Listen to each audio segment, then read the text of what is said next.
अरहन्ताणं नमो अरहन्ताणं नमो अरहन्ताणं। ज्योति की साधना करने वाले साधक का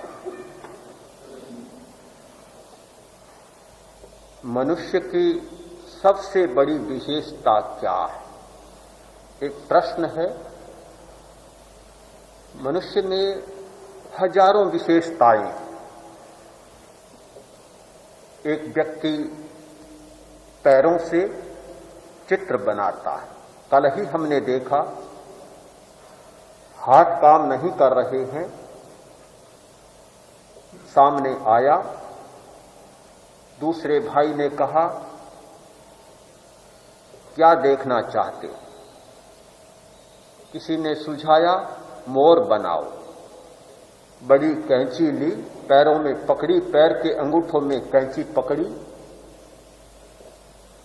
सामने कागज रख दिया, काटना शुरू किया, पैरों से काटना शुरू किया।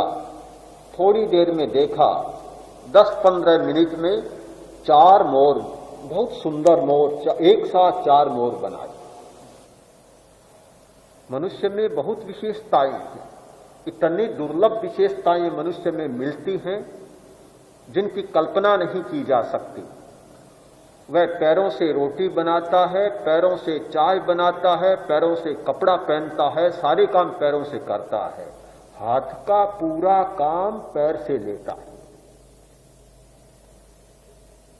दाएं हाथ का काम आदमी बाएं हाथ से लेता है, यह भी विशेषता है। कुछ लोग दाएं हाथ से नहीं लिखते, बाएं हाथ से लिखते, जबकि लिखने की सामान्य पद्धति है दाएं हाथ से लिखना, किंतु वे बाएं हाथ से लिखते हैं। एक हाथ का काम दूसरे हाथ से ले, विशेषता है। किंतु यह और विशेषता है कि हाथ का काम पैर से ले। हमारे शरीर में तो बहुत बड़ी विशेषताएं हैं। कान का काम है सुनना, और कान से सुनाई न दे तो न दे, कोई जरूरत नहीं, आप दांतों से सुन लें। दांतों से भी आदमी सुन सकता है। और आजकल के वैज्ञानिक तो कहते हैं कि दांतों से जितना अच्छा सुना जा सकता है, कानों से उतना अच्छा नहीं सुना जा सकता। आंखों से पढ़ा जाता है, पढ़ने के लिए आंखें नियत है, किंतु अगर आंख काम न दे या आप आंख से काम लेना न चाहें तो आंख को छोड़ दें, बंद कर दें, आप उंगलियों से पढ़ लें। उंगलियों से भी पढ़ा जा सकता है, उंगलियों में भी पढ़ने की क्षमता है। तो मनुष्य की इतनी विशेषताएं हैं कि जिन विशेषताओं के बारे में कोई पूरा निश्चित नियम नहीं बताया जा सकता। किंतु मेरे सामने एक प्रश्न है कि मनुष्य की सबसे बड़ी विशेषता क्या है? हमेशा यह प्रश्न होता है कि सबसे बड़ा कौन, सबसे बड़ी क्या? आदमी छोटी बातों पर बहुत राजी नहीं होता, सबसे बड़े तक पहुंचना चाहता है। लोग आते हैं वंदना करने के लिए, साधुओं को वंदना करते हैं, पर जब तक आचार्य तुलसी के पास नहीं जाते तब तक उन्हें संतोष नहीं होता कि सबसे बड़े गुरु जी कौन है। जब सबसे बड़े गुरु के पास चला जाता है तो संतोष हो जाता है। आदमी की प्रकृति है कि वह सबसे बड़े तक जाना चाहता है। आबू के पहाड़ पर जाने से भी संतोष नहीं होता, विंध्याचल पर जाने से भी संतोष नहीं होता, हिमालय की तलहटी पर जाने पर भी संतोष नहीं होता, जब तक एवरेस्ट की चोटी पर न चला जाए, ऊंची से ऊंची चोटी पर आदमी चला नहीं जाए, तब तक संतोष नहीं मिलता। यह मनुष्य का स्वभाव है कि सबसे ऊंचे तक पहुंचना चाहता है, सबसे बड़े तक पहुंचना चाहता है। तो फिर यह प्रश्न कैसे नहीं होगा मेरे सामने भी कि मनुष्य की सबसे बड़ी विशेषता क्या है? सबसे बड़ी विशेषता है समाधि। समाधि समाधि मनुष्य की सबसे बड़ी विशेषता है।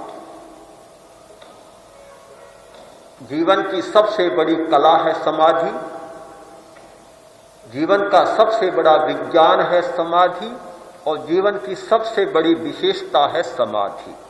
जिस व्यक्ति को समाधि उपलब्ध हो जाती है, शेष सारी विशेषताएं नीचे रह जाती, उसकी तुलना में कोई विशेषता नहीं आ सकती। पैरों से चमत्कार दिखाने वाला व्यक्ति भी बड़ा दुखी है। हमने देखा कि कपड़े इतने मैले, इतने गंदे, खाने को पूरी रोटी नहीं, कोई सहारा नहीं, बिल्कुल बेसहारा, दूसरों की कृपा पर जीता है। एक और इतनी बड़ी विशेषता कि हाथ का काम पैर से कर ले, और दूसरी ओर बिल्कुल असहाय और अभागा। जिस व्यक्ति को समाधि उपलब्ध हो जाती है वह अत्राण नहीं रहता, असरण नहीं रहता, असहाय नहीं रहता और दुखी नहीं रहता।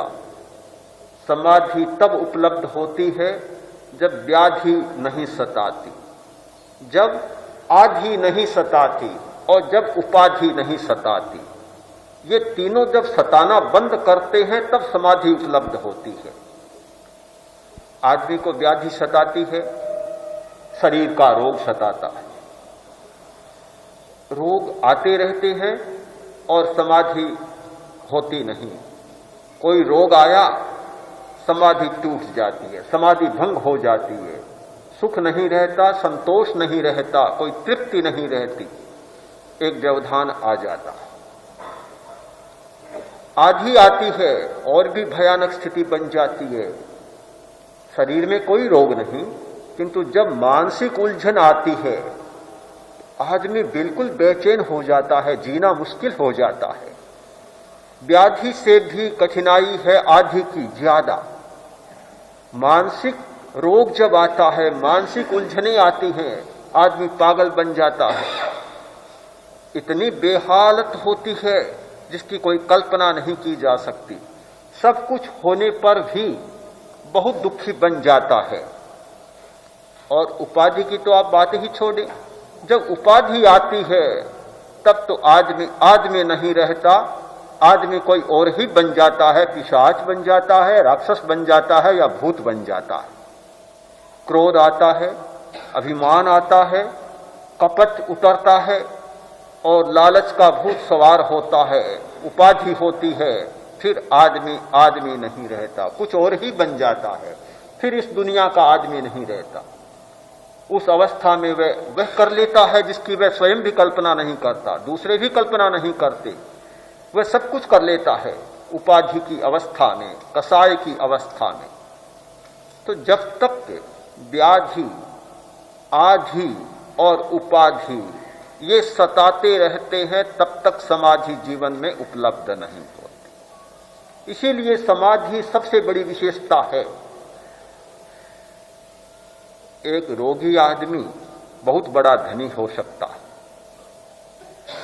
एक रोगी आदमी बहुत बड़ा कलाकार हो सकता है, एक रोगी आदमी बहुत बड़ा वैज्ञानिक हो सकता है,